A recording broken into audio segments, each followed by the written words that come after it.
여러분 안녕하십니까? 역사적 바울의 도전 두 번째 시간입니다. 지난 첫 시간에는 바울의 도전이라고 하는 크로산의 강좌에서 프롤로그인 역사적 바울을 찾아서에 대한 것과 그리고 첫 번째 주제인 바울과 예수 가운데 첫 번째 세션 바울 호감인가 비호감인가 하는 제목으로 공부했었습니다.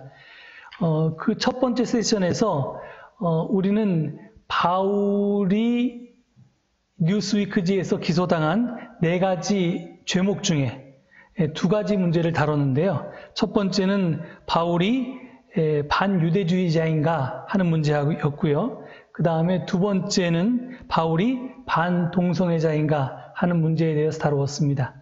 오늘은 그 가운데 나머지 2개 중에서 하나인 바울이 노예대 옹호자인가 하는 문제를 가지고 공부해 보려고 합니다.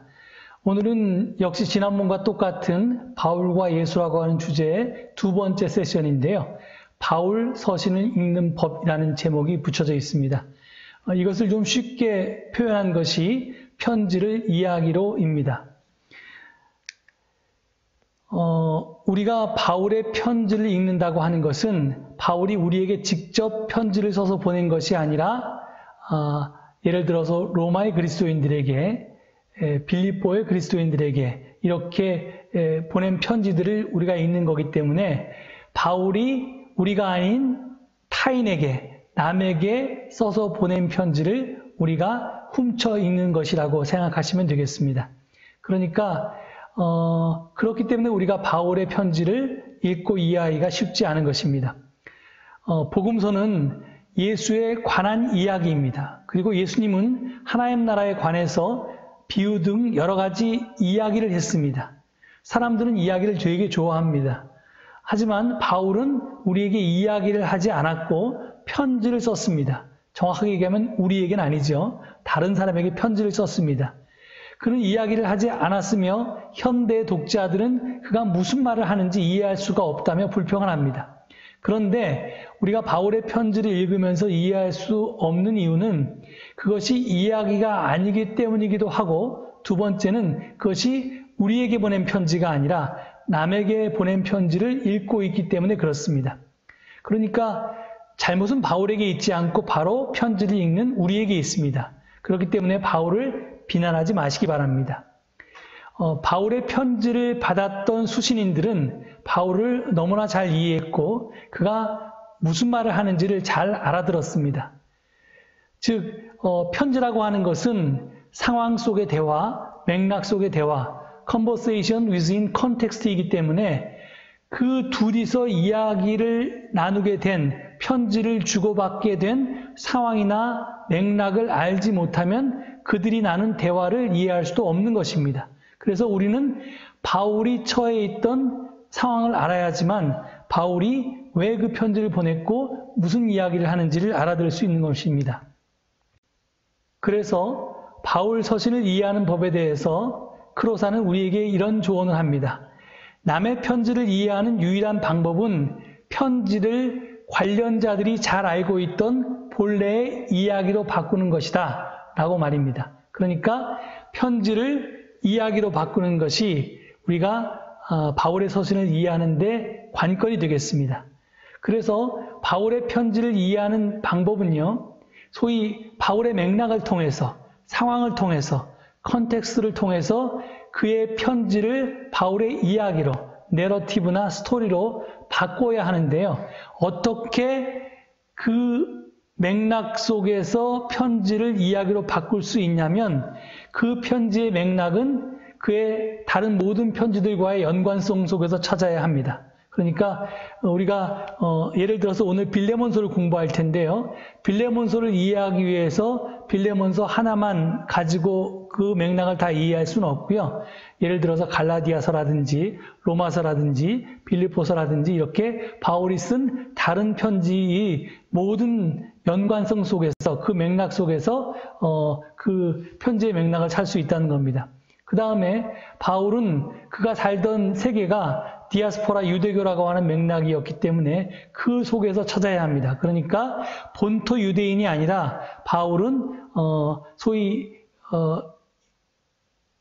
이스라엘 유대 땅 밖에서 디아스포라에 살던 그런 사람이었기 때문에 그 맥락을 우리가 이해해야 됩니다.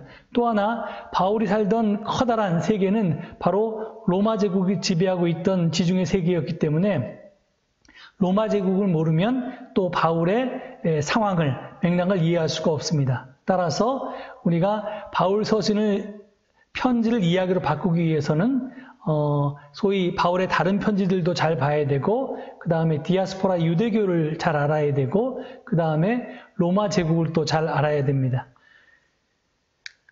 오늘 세션을 위해서 크로사는 우리에게 빌레몬서를 사례 연구로 제시합니다.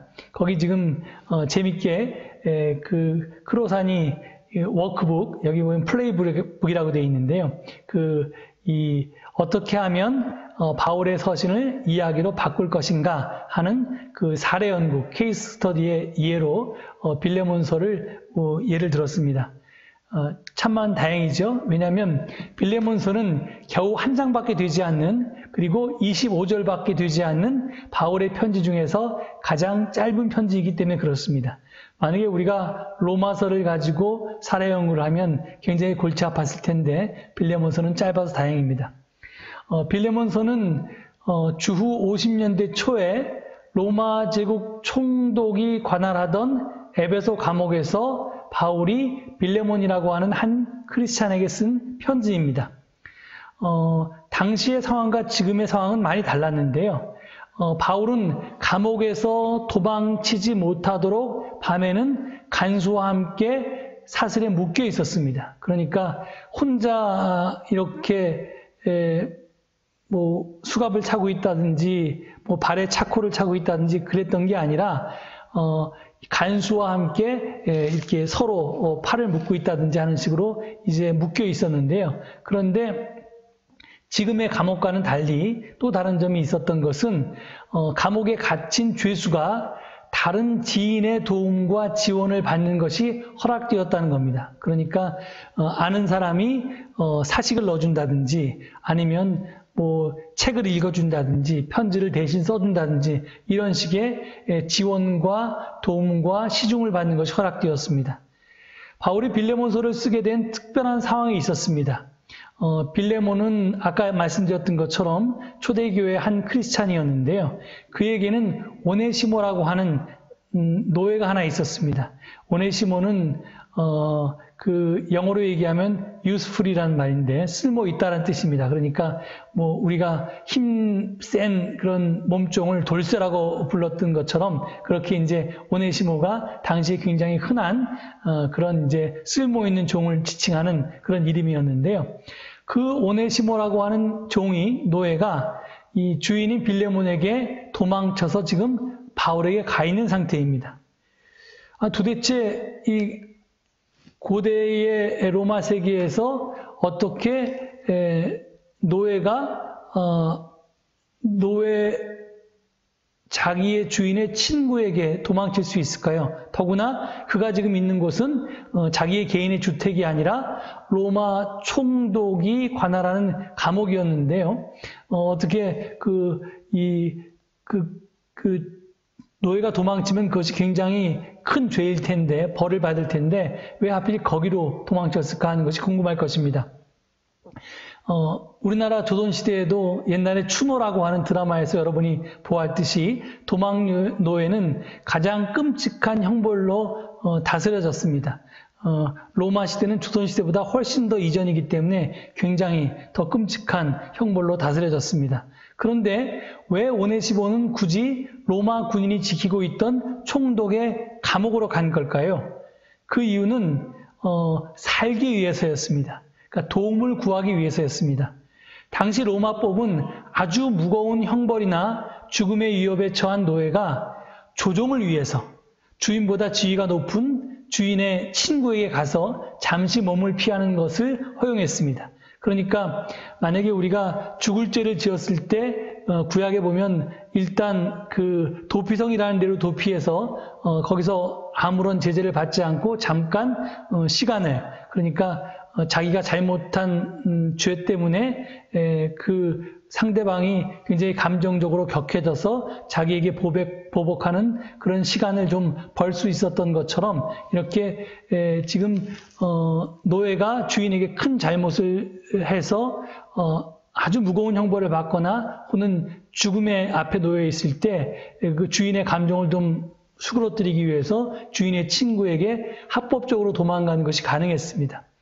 그 오네시모는 주인인 빌레몬과의 사이에서 아주 심각한 문제가 발생하자 주인의 스승인 바울이 있던 곳으로 가서 몸을 피하고 도움과 중재를 부탁했던 것입니다. 즉 바울의 중재로 주인에게 용서를 받고자 하는 것이, 그래서 내가 이제 죽을 죄를 졌는데 그 죽음으로부터 좀 내 목숨을 구하고자 하는 것이 목적이었을 것입니다.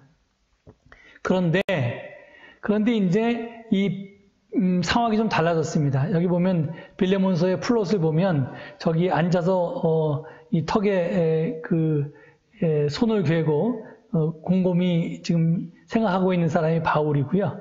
그 다음에 뒤에 좀 얼굴이 크게 나온 사람이 바로 빌레몬이고요. 그 앞에 좀 젊게 보이는 턱수염 난 사람이 오네시모입니다. 이렇게 바울과 빌레몬과 오네시모라고 하는 세 명의 등장인물이 등장하는데 이 플롯이 바뀌게 됩니다. 등장인물이 바뀐 게 아니라 사실은 셋 사이의 관계가 바뀌었습니다. 바울과 오네시모가 함께 에베소의 감옥에 있는 동안 새로운 문제가 발생했던 것입니다. 그 문제는 처음 문제를 덮어버릴 만큼의 근본적인 상황 변화였습니다. 그것이 무엇이었냐면 오네시모가 크리스천으로 개종한 것이었습니다. 이제 오네시모는 더 이상 이방인 노예가 아닙니다. 그는 크리스천 노예입니다. 문제는 빌레몬 역시 크리스찬이라는 것입니다.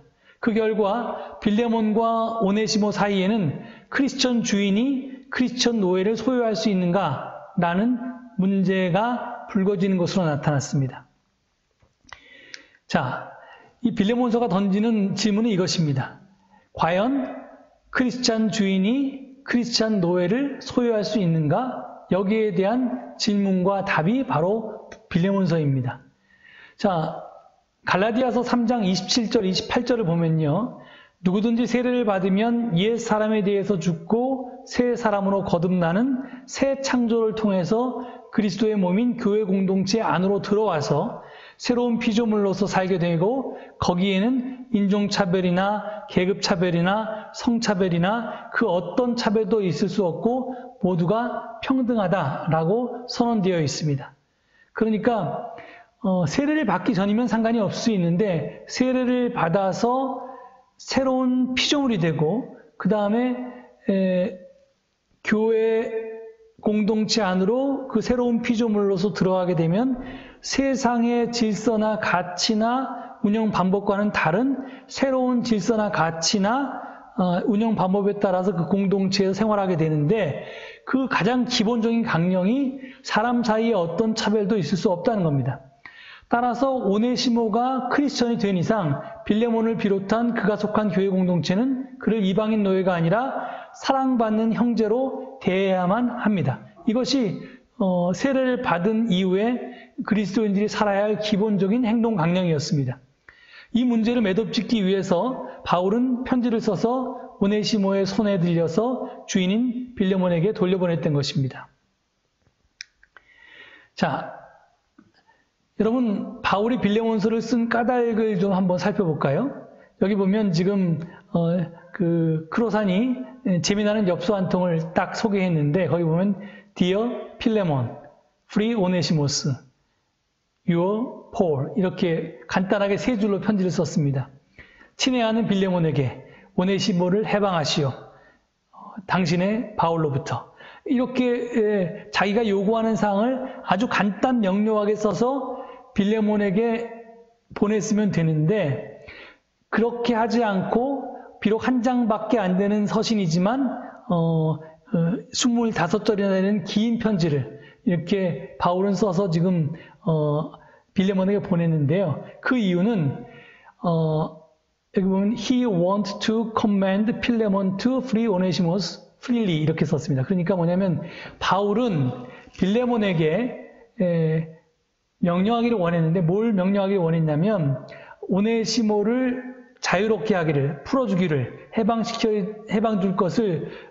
줄 것을 이제 명령하기 위해서 이 빌레몬서를 썼는데 그걸 사실은 명령이라고 하기 좀 힘든 게 오네시모가 자유스럽게, 즉 자기의 자발적인 의사에 따라서 그렇게 하도록 하기 위해서, 즉 빌레몬을 설득하기 위해서, 그러니까 오네시모의 해방이 억지로 빌레몬이 하기 싫은데 한 게 아니라 자기의 자발적인 의지에 의해서, 신앙에 의해서 그렇게 하도록 하기 위해서 빌레몬서를 썼다라고 하는 것이 이 서신의 목적입니다. 자, 그래서 빌레몬서의 특징을 보면요. 이 편지는 그리스 로마의 설득을 위한 수사학의 걸작이라고 그렇게 크로사는 표현합니다. 그 이유는 조금 있다가 여러분이 이 편지를 하나하나 한 절 한 절 살펴보면 금방 깨닫게 되십니다. 그리고 또 하나는 우리가 꼭 기억해야 될 건요. 이 편지는 개인적인 편지지만, 즉 퍼스널한 편지지만, 그러니까 사도 바울이 빌레몬이라고 하는 그 지인에게, 크리스찬 지인에게 보낸 개인적인 편지지만 절대로 사적인, 프라이빗한 편지는 아니라는 겁니다. 이것도 조금 뒤에 확인하겠지만 이 편지를 보낼 때도 혼자 보낸 게 아니라 몇 사람이 같이 공동 명의로 보냈고요. 그 다음에 이것을 보낸 것이 빌레몬 개인이 아니라 빌레몬의 집에 모이는 교회 공동체에 보낸 거고요. 그리고 그것을 여러 사람이, 바울 측에서도 그렇고 빌레몬의 가정교회에서도 그렇고 여러 사람이 공동으로 이 편지를 공유하고 있기 때문에 사적인 편지가 될 수 없다는 겁니다. 그래서 수신인 및 증인이 여럿이라는 겁니다. 1대1이 아니라 다대다입니다. 그리고 내용은 노예제도에 관한 바울 공동체의 공식적인 견해를 표명한 겁니다. 그러니까 오늘 다루는 문제가 소위 바울이 노예제 옹호자였는가 아닌가 하는 부분을 우리가 살펴보려고 하는데요. 그 노예제도에 대해서 특히 바울의 교회 공동체가 어떤 공식적인 견해를 가졌는가 하는 것을 우리가 확인할 수 있는 편지입니다. 자, 이게 참 재밌는데요. 우리가 그 경찰에서 수사를 할 때 good cop, bad cop. 그래서 소위 착한 경찰은 이 범인을 다룰 때 범인을 좀 이렇게 당근을 주면서 달래면서 이게 실토하도록 만들고요. 그렇게 해서 말을 듣지 않을 때 bad cop, 좀 나쁜 경찰은 그 범인을 막 이렇게 윽박지르고 때로는 협박도 하면서 이렇게 너 이야기 안 하고 그냥 입 다물고 있으면 경을 칠 줄 알아. 이런 식으로 이제 겁을 주면서 소위 채찍을 쓰면서 이렇게 신문을 합니다. 그래서 이게 이제 두 가지 그러니까 당근도 주고 책도 주면서 소위 그 상대방을 설득하는데요. 지금 이 빌레몬서를 보면 바울이 한 사람이지만 두 가지 역할을 합니다. 어떨 때는 빌레몬을 달래기도 하고요. 당근을 주기도 하고요. 어떨 때는 빌레몬을 윽박지르면서 겁도 주면서 그렇게 채찍질을 하면서 빌레몬을 이렇게 몰아세우기도 합니다. 그래서 지금 이것을 여러분이 살펴보면서 보는 게 좋을 텐데요. 제가 이 good cop에는 녹색을 붙였고요. bad cop에는 이제 보라색을 글씨를 썼으니까 여러분들이 지금 빌레몬서가 어떻게 이루어졌는지를 확인하실 수 있겠습니다. 자, 이제부터 빌레몬서를 전절을 하나씩 볼 텐데요. 모든 이제 그 당시에 그리스 로마 형식의 편지는요, 처음에 편지를 보낸 사람이 나오고, 그 다음에 받는 사람이 나오고, 그 다음에 인사말이 나오고, 뭐 이런 식의 이제 편지의 기본적인 양식이 있습니다. 1절을 보면 그리스도 예수 때문에 감옥에 갇힌 나 바울과 형제 디모데가 우리의 사랑하는 동역자 빌레몬과 자매 아비아와 우리의 전우인 아키뽀와 그대의 집에 모이는 교회에 이 편지를 씁니다. 이렇게 되어 있습니다. 그러니까 1절을 보면 편지를 보내는 발신인은 지금 바울과 디모데입니다. 그 다음에 수신인은 누구냐면요. 편지를 받는 사람은 빌레몬이고요. 그 다음에 빌레몬의 아내일 것으로 추정되는 아비아가 있고요. 그 다음에 그의 전우인 아키뽀와 그 다음에 지금 여기는 다 이름이 나와 있지 않지만 그대의 집에 모이는, 즉 빌레몬의 집에 모이는 교회 공동체, 이 편지를 쓴다고 되어 있습니다. 그러니까 여기서 우리가 주목해야 될 건요, 발신인과 수신인을 쓸 때 형제하고 자매라고 하는 가족 호칭, 동등한 호칭이 쓰여졌다라고 하는 것을 주목할 필요가 있고요. 그 다음에 동역자와 전우라고 하는 평등주의적 언어 사용한 것도 주목하시기 바랍니다. 그리고 이게 빌레몬서에만 나오는 독특한 표현인데요. 그리스도 예수 때문에 감옥에 갇힌 나 바울이라고, 바울이 스스로를 지금 감옥에 갇힌이라는 것으로 자기를 수식하고 있습니다. 이건 굉장히 이례적이고요. 또는 의도적인데요. 바울이 옥중에서 쓴 편지는 빌레몬서만 있는 게 아니라 예를 들어서 빌립보서도 옥중 서신입니다. 그렇지만 빌립보서에서 바울은 자기 자신을 감옥에 갇혀 있다고 표현하지 않고 그리스도 예수의 종이라고만 소개합니다. 그러니까 이 경우가 굉장히 이례적이라는 거고요. 그것은 또 바울의 의도도 드러나 있습니다. 지금 내가 로마의 박해 때문에 감옥에 갇혀 있다 이렇게 표현하지 않고 그리스도 예수 때문에 감옥에 갇혀 있다라고 표현한 것도 굉장히 의도적입니다. 그 이유는 뒤에 이제 나올 겁니다. 3절을 보면 하나님 우리 아버지와 주 예수 그리스도께서 내려주시는 은혜와 평화가 여러분에게 있기를 빕니다. 이렇게 표현되어 있습니다. 인사말이죠. 여기서도 보면 바울이 지금 빌레몬이라고 하는 개인에게 보내지 않고 지금 여러 그 교회 구성원들이 같이 보도록 했기 때문에 여러분이라고 하는 복수형을 씁니다. 그러니까 이게 지금 빌레몬 이 편지는 지금 너 혼자 보는 게 아니라 everyone이, 모든 사람이 워칭하고 있다, 보고 있다라고 하는 것을 일깨워줍니다. 그러니까 이것은 물론 개인적인 편지지만 그렇지만 사적인 편지는 아니다라고 하는 것을 분명하게 일깨워주고 있습니다. 다음 4절을 보면 바울이 이제 인사말 다음에 감사의 말을 하는데요. 아주 멋진 감사의 말이 길게 이어집니다. 나는 기도할 때마다 그들을 기억하면서 언제나 나의 하나님께 감사를 드립니다. 나는 주 예수에 대한 그대의 믿음과 모든 성도에 대한 그대의 사랑에 관하여 듣고 있습니다. 그대의 믿음의 사귐이 더욱 깊어져서 우리 안에 있는 모든 선한 일을 그대가 깨달아 그리스도께 이르게 되기를 나는 기도합니다. 형제여, 나는 그대의 사랑으로 큰 기쁨과 위로를 받았습니다. 성도들이 그대로 말미암아 마음의 생기를 얻습니다. 이렇게 이야기합니다. 그러니까 지금 바울은 빌레몬을 칭찬하면서 막 구름이 이렇게 붕붕 띄우고 있습니다. 그러니까 이 사랑하는 동역자라고 칭하고 그 다음에 주 예수에 대한 그대의 믿음과 모든 성도에 대한 그대의 사랑을 칭찬합니다. 그리고 형제여 이렇게 또 부릅니다. 그래서 지금 빌레몬이 바울에게 엄청난 칭찬을 받으면서 기분이 아주 좋아지도록 만들고 있습니다. 이렇게 빌레몬이 바울의 칭찬에 흐뭇하고 있을 때 곧바로 그 다음 8절 9절의 말씀을 듣게 됩니다. 여기 보면 바울이 이렇게 나옵니다. 그러므로 그리스도 안에서 나는 그대가 마땅히 해야 할 일을 아주 담대하게 명령할 수도 있지만 우리 사이의 사랑 때문에 오히려 그대에게 간청을 하려고 합니다. 나 바울은 이렇게 나이를 많이 먹은 사람이요 이제는 그리스도를 전하는 일로 또한 갇힌 몸입니다. 이렇게 표현합니다.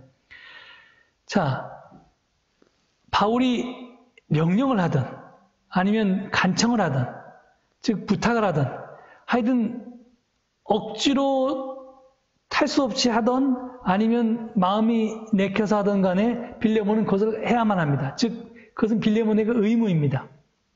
마땅히 해야 할 일입니다. 그것을 지금 바울이 얘기하고 있는 거고요. 그 다음에 지금 나는 갇혔다 이렇게 얘기합니다. 나는 그리스도의 일꾼으로서 지금 복음을 전한 일에 종사하다가 지금 에베소 감옥에 이렇게 그리스도 예수 때문에 감옥에 갇혀 있는데 그러면 자유의 몸인 너도 그리스도의 종으로서 너의 의무를 수행해야 되지 않겠니? 라고 지금 간접적으로 요구하고 있는 겁니다. 세 번째, 지금 1절과 9절에 그런 표현이 있는 건데요. 결국은 사랑하는 빌레몬아, 내가 예수 그리스도 때문에 갇혀 있을 뿐만이 아니라 이렇게 나이가 많은 이게 사람인데 시니어인데 나의 부탁을 네가 어떻게 거절할 수가 있겠는가? 이렇게 지금 바울은 말하고 있는 겁니다. 그러니까 앞에서 잔뜩 감사의 인사를 통해서 빌레몬을 이렇게 하늘 높이 띄워놨던 이제 바울이 이제 빌레몬에게 좀 겁을 주면서 빠져나올 구멍이 없게 하면서 이제 자기의 말을 들을 수밖에 없는 표현을 합니다. 그러면서 근본적인 상황 변화에 대해서 설명을 합니다. 내가 갇혀있는 동안에 얻은 아들 오네시모를 두고 그대에게 간청합니다. 그가 전에는 그대에게 쓸모없는 사람이었으나 이제는 그대와 나에게 쓸모있는 사람이 되었습니다. 나는 그를 그대에게 돌려보냅니다. 그는 바로 내 마음입니다. 자, 여기 보면 지금 바울이 오네시모를 자기의 아들이라고 표현합니다. 아버지와 아들은 사도와 개종자의 관계를 표현하는 것인데요. 그러니까 아까 제가 앞에 말씀드린 것처럼 주인 빌레몬과의 사이에서 심각한 문제가 발생하자 도움과 중재를 부탁하기 위해서 바울에게 도망친 노예 오네시모가 이제 개종을 해서 크리스찬이 되었다는 겁니다. 자, 이렇게 상황이 근본적으로 바뀌었는데 이제 빌레몬이 해야 될 의무는 무엇인가 하는 질문입니다. 13절을 보면 이렇게 바울이 얘기합니다. 나는 그를 내 곁에 두고 내가 복음을 위하여 갇혀있는 동안에 그대를 대신해서 나에게 시중 들게 하고 싶었으나, 여기 보면 그대를 대신해서라고 하는 말이 굉장히 강조점이 있습니다. 그러니까 지금 같은 옥중 서신인 빌립보서를 보면요, 지금 에베소 감옥에 복음을 전하다 갇혀있는 바울을 돕기 위해서 지금 빌립보 교회는 에바브라디도를 지금 시종을 들게 하기 위해서 에베소 감옥에 보냈습니다. 그런데 빌레몬 넌 뭐라니? 이런 뜻입니다. 지금 너는 내가 복음을 전하다가 감옥에 갇혀 있는데 빌립보 교회처럼 나의 어려움을 좀 돕기 위해서 누구를 보내주지 못했는데 지금 너를 대신해서 너의 종이 쓸모없다고 네가 이제 내쳤던 그 종이 지금 나에게 와서 쓸모있는 사람이 되었구나. 지금 이 얘기를 하는 겁니다. 그래서 너는 어딨니? Where are you? Is your slave in your place? 그러니까 너의 종이 지금 네 자리에 대신하고 있는 거 아니니? 지금 이렇게 바울이 빌레몬에게 꾸짖고 있는 겁니다. 그러면서 계속해서 이야기합니다. 그대의 승낙이 없이는 아무것도 하고 싶지 않습니다. 나는 그대가 선한 일을 마지 못해서 하지 않고 자진해서 하기를 원하기 때문입니다. 자, 이게 이제 이 편지를 쓴 근본적인 목적인데요. 빌레몬의 목적은, 빌레몬서의 목적은 바울이 빌레몬으로 하여금 오네시모를 자유롭게 해주게 하는 것이었습니다. 그런데 어떻게 자유롭게 하느냐가 관건입니다.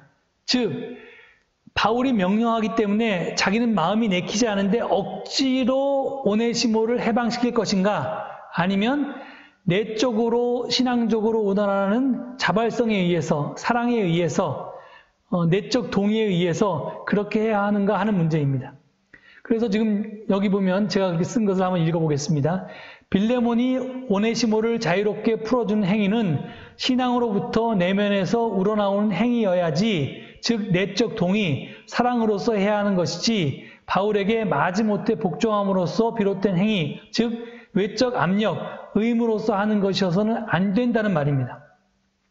여기서 우리가 꼭 기억해야 될 개념이 있는데요.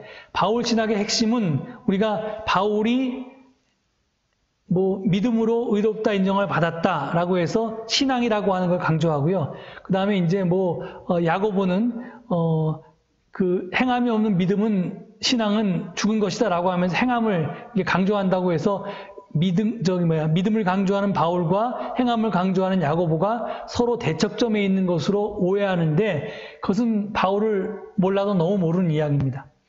바울이 신앙과 행함을 대조시켰을 때는요, 그것은 뭐의 약자냐면 신앙은 신앙에 따른 행함, 즉 faith with works입니다.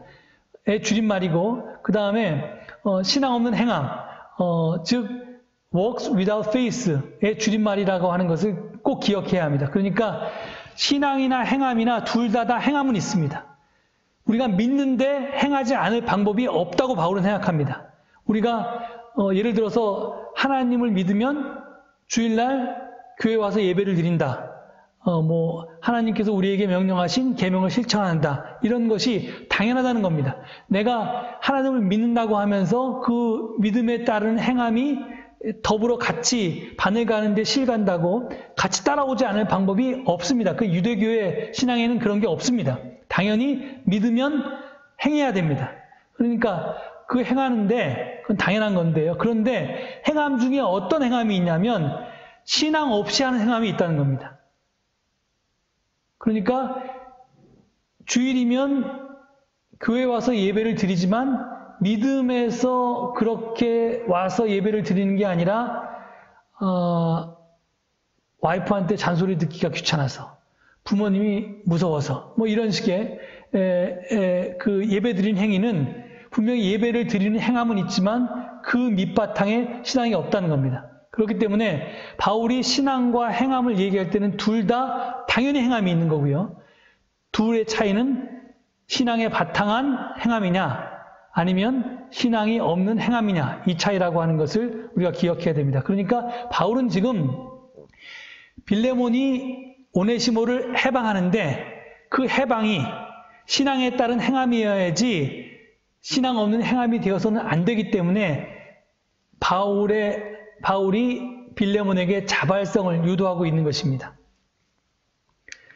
자, 그래서 지금 15절에 또 다시 한번 빌레몬을 이렇게 매듭값이 되어서 이야기하는데요.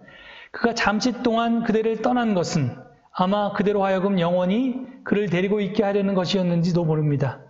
이제부터는 그는 종으로서가 아니라 종 이상으로 곧 사랑받는 형제로 그대의 곁에 있을 것입니다.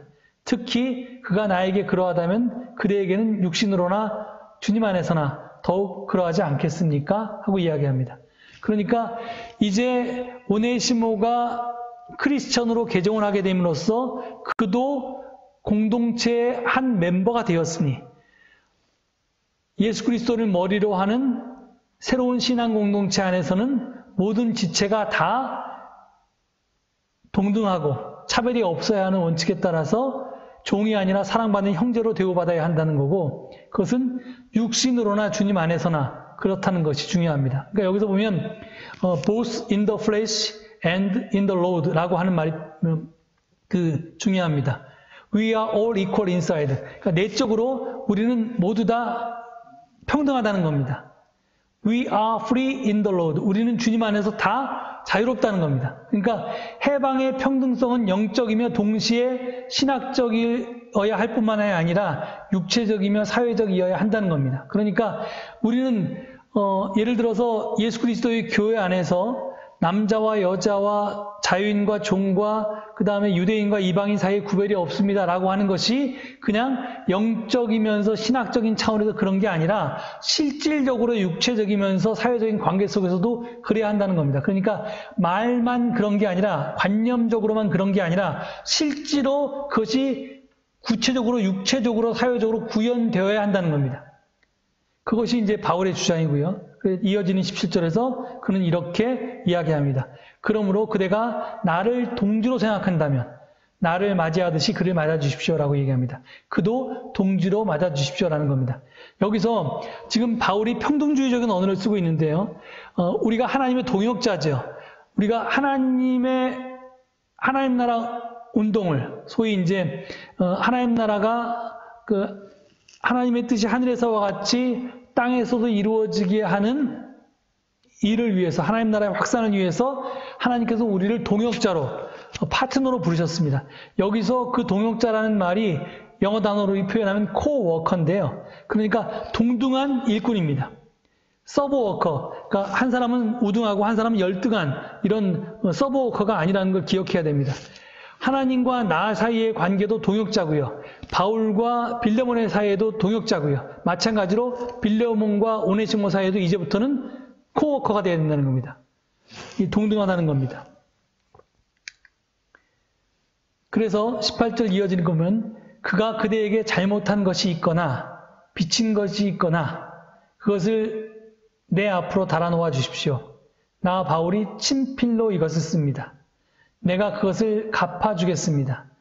그대가 오늘의 그대가 된 것은 나에게 빚진 것이라는 사실을 나는 굳이 말하지 않겠습니다. 이렇게 이야기합니다. 그러니까 아마도 빌레몬과 오네시모 사이에 아마 오네시모가 주인 빌레몬에게 재산상의 커다란 손해를 끼쳤는지 모르겠습니다. 정확하게 표현되어 있지 않지만 하여간 그것이 무슨 잘못이든 간에 아니면 무슨 빚진 것이건 간에 바울이 지금 내가 책임지겠다, 내가 빚보증을 하겠다 이렇게 얘기합니다.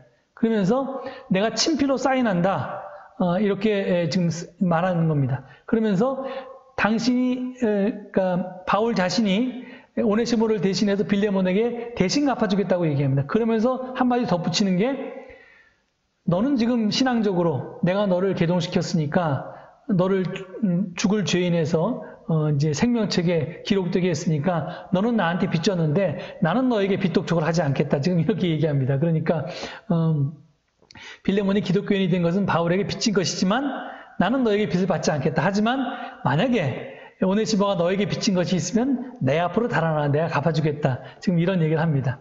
그러면서 마지막으로 다시 굿캅이 되어서 빌레몬에게 설득합니다. 형제여, 나는 주님 안에서 그대의 호의를 바랍니다. 그리스도 안에서 나의 마음에 생기를 불어넣어 주십시오. 이렇게 부탁을 합니다. 그러면서 마지막에 또 좀 쐐기를 박는 이야기를 하는데요. 나는 그대의 순종을 확신하며 이 글을 씁니다. 선생님이 그런 얘기를 하니까 이 제자인 빌레몬이 어떻게 선생님의 확신을 깨트릴 수 있겠습니까? 그러면서 덧붙입니다. 나는 그대가 내가 말한 것 이상으로 해주리라는 것을 압니다. 그렇게 얘기합니다. 그래서 근데 여기 순종의 확신에서 이제 좀 약간 표현이 애매한데요. 이건 다중적인 의미를 가지고 있는데 지금 바울이 빌레몬에게 부탁한 것을 순종한 것이라는 뜻인가?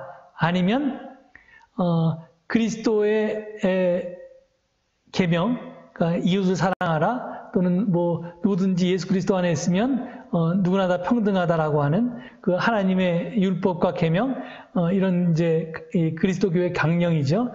여기에 순종한다는 말인가? 아니면 바울의 부탁에도 순종하고 그리스도의 뜻이나 하나님의 계명에도 순종한다는 뜻인가? 이건 좀 애매한데 하여간 이 모두를 포함할 수도 있습니다. 그리고 이렇게 편지를 끝으로 마감합니다. 이것도 조금 빌레몬이 들으면 등골이 오싹한 말인데요. 그리고 나를 위하여 숙소를 마련해 주십시오. 여러분의 기도로 내가 여러분에게 갈 수 있기를 바랍니다. 지금 이게 무슨 말이냐면 빌레몬아, 지금 내가 에베소 총독의 감옥에 갇혀 있다고 해서 네가 나를 두 번 다시 못 보게 되리라고 생각하지는 말아라. 나는 지금 옥에서 풀려나서 너에게 찾아갈 것이다. 그러면서 이제 계속 이야기합니다. 그리스도 예수 안에서 나와 함께 갇힌 에바브라가 그대에게 문안합니다. 나의 동역자인 마가와 아리스다고도와 데마와 누가도 문안합니다. 주 예수 그리스도의 은혜가 여러분의 영과 함께하기를 빕니다. 이렇게 얘기합니다. 그러니까 지금 나 바울이 너 빌레몬에게 편지를 보내는데 지금 나 혼자 이 편지를 너에게 보내는 것이 아니라 증인들이 있다. 에바브라도 있고 마가도 있고 아리스다고도 있고 데마도 있고 누가도 있다. 그들이 눈 시퍼렇게 뜨고 네가 어떻게 하는지를 보고 있으니까 그러니까 이게 사적인 편지가 아니라 개인적인 편지지만 공적인 편지이니까 네가 어떻게 처리할지 모든 사람은 지켜보고 있으니까 빌레몬 너 잘 처신해라. 지금 이렇게 이야기한 것입니다. 자, 이제 빌레몬서의 요점을 다시 한번 정리해 보겠습니다. 바울은 크리스천 노예 오네시모를 그의 크리스천 주인 빌레몬에게 돌려보내면서 오네시모는 복종하도록 그리고 빌레몬은 용서하도록 각자에게 훈계해서 되돌려 보낼 수도 있었을 것입니다. 또 바울은 빌레몬에게 감옥에 있는 자신을 돌보도록 오네시모가 남아있도록 하라고 그렇게 요청한 후에 바울 자신이 오네시모를 해방했을 수도 있습니다. 하지만 바울은 오네시모를 빌레몬에게 되돌려 보냄으로써 빌레몬 자신이 세례받을 당시의 결단으로부터 나온 크리스천의 의무로서 자발적으로 오네시모를 해방하도록 요구했습니다. 그 이유는 크리스천주의는 크리스천 노예를 소유할 수 없기 때문이며 그리스도 안에서는 누구든지 평등하며 불평등할 수 없기 때문입니다. 즉 노예 해방은 빌레몬을 비롯한 모든 크리스천이 지킬 의무라는 것이 바울의 입장입니다. 자, 한번 여러분 상상해 보십시오. 이 빌레몬서와 이 가져올 파장 말입니다. 여기 보면 아마 그 동네에 소문이 퍼질 겁니다. 야, 크리스천들은 이상한 사람들이야. 그들은 크리스천 노예를 소유할 수가 없대. 그들은 이방인 노예는 소유할 수가 있어. 그런데 그 이방인 노예는 이렇게 그들에게 물을 부어서 세례를 줌으로 해서 그 이방인들은 크리스천으로 바뀔 수 있어. 그러니까 이게 그러면 크리스천으로 바뀌기를 싫어하는 노예들이 어디 있겠어? 해방이 되는데. 그러니까 결국은 크리스천들은 노예의 반역을 그 이유를 제공하는 그런 프랙티스를 하는 거야. 그런 행위를 하는 거야. 이렇게 동네 사람들이 수군거리기 시작합니다. 그러니까 지금 우리가 오늘 살펴볼 게 노예제도에 대한 바울의 입장이 무엇인가에 대한 것인데요. 오네시모의 사례를 통해서 크리스천주의는 크리스천 노예를 소유할 수 없다는 사실을 알게 된 그 동네의 다른 노예들은 아마 다 크리스천이 되기를 원했을 겁니다. 자기 주인이 크리스천이건 아니건 간에. 왜냐하면 자기가 크리스천이 되면 나중에 크리스천 주인에게 팔려갔을 때라든지 아니면 자기의 주인이 크리스천으로 개동되었을 때 오네시모처럼 해방될 것을 기대할 수 있었기 때문입니다. 이는 결국 크리스천은 노예제도 자체를 반대하는 반사회적인 사람들이라는 인식을 그 동네에서 초래하게 되었을 것입니다. 바울은 그의 서신 어디에서도 노예제도 자체에 대해서 찬반을 말하지 않았습니다. 단지 크리스천 주인은 크리스천 노예를 소유할 수 없다고만 말했습니다. 그러니까 다른 케이스, 예를 들어서 크리스천 주인이 이교도 노예를 소유하는 문제, 또는 이교도 주인이 이교도 노예를 소유하거나 이교도 주인이 크리스천 노예를 소유할 때 어떻게 하라는 지침에 대해서는 말하지 않았습니다. 단지 하나를 말했습니다. 크리스천 주인은 크리스천 노예를 소유할 수 없다. 그런데 바울의 목표는 뭐였냐면요. 모든 사람들을 크리스천 만드는 거였습니다. 그러니까 지금 세상에는 예수를 믿지 않는, 예수를 그리스도라고 믿지 않는, 예수가 전한 하나님 나라의 복음을 믿거나 따르지 않는 사람들이 많지만 그 모든 사람들을 전도해서 크리스천 되게 해야 한다는 것이 바울의 소명이었습니다. 그런데 만약에 점점 이 세상의 크리스찬의 숫자가 많아지면 어떻게 로마 사회 속에서 노예 제도가 지속될 수 있겠습니까? 그러니까 바울은 단지 크리스천 주인은 크리스천 노예를 소유할 수 없다고만 얘기했지만 바울이 궁극적으로 이야기한 것은 이 세상의 노예 제도는 존속할 수 없고 존속해서도 안 된다. 하나님 앞에서 누구나 다 형제요 자매요 평등하다라고 하는 것을 바울은 주장했던 것입니다. 예, 오늘 빌레몬서를 토대로 해서 저희가 바울의 편지를 이야기로 바꿔서 바울의 편지를 어떻게 읽는 것이 가장 잘 이해할 수 있는가 하는 방법에 대해서 공부했습니다. 여러분 긴 시간 강의 듣느라고 수고하셨고요. 우리 다음 시간에 세 번째 강의로 찾아뵙도록 하겠습니다. 안녕히 계십시오.